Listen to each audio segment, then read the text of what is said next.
You represent some of the biggest names in football, including Erling Haaland. How do you identify and select the players you want to represent, and what qualities do you look for in a potential client? Well, we have a very strong scouting system. So we follow the player for a good amount of time before we understand if we think he has the character and the qualities we're looking for on the pitch. Of course, by seeing a player on the pitch, we cannot still understand how he is off the pitch. Once we think that makes sense on the pitch, we'll try to understand how he is off the pitch. Even look at his Instagram pages, to be honest, try to understand the family, and then we'll try to set up a meeting with the player and or his family, depending on the age, and we'll try to see how they are and let them see how we are. If there is a click, this means we're made for each other. There is no right or wrong, but sometimes some people are just not made for each other. The qualities we're looking for are huge commitment. We want to make sure the player is trying to achieve something, is trying to be the best he can be, and that he will give everything he can for this. If I see the sparkle, if we see that the dream is there, the will, the eagerness to achieve is there, that is a player for us. And how do you approach negotiating deals for your clients, and what qualities do you think are essential for success in the industry? A good deal for a client is the deal where he will be happy. It may sound not business-like, but that is the truth. Football is pure emotion. Football is not money. Money comes after. And people have a tendency to think money comes first. The choices a player makes should not be based on money only. Of course, money is important. It is a part of the package. But you need to believe in the project. You need to believe where you go. You need to believe that you really, when you're on the pitch for that club, you will be giving your whole soul. And the same goes for sponsors. You need to believe what you represent. A right sponsor for you is the sponsor that you will proudly say, drink this, eat that, do that, because I would really do the same. Otherwise, there's also not a sponsor for you. So you have to approach a deal with this understanding. The same that you did when you approached the client. Is it the right fit for you? Is it going to make you thrive? And when you have to wake up in the morning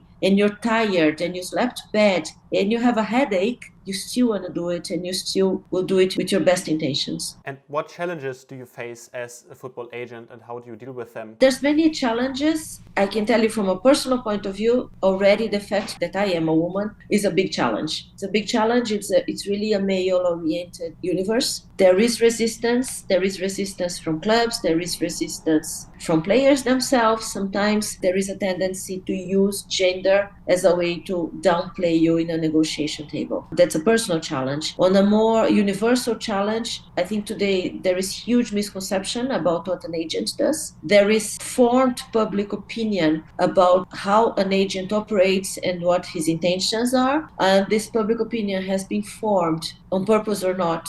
I will never be able to tell, but what matters is the consequence. This public opinion has been formed in a way that the image of an agent today is not good. Of course, there's rotten apples, there will always be, but they don't define who we are.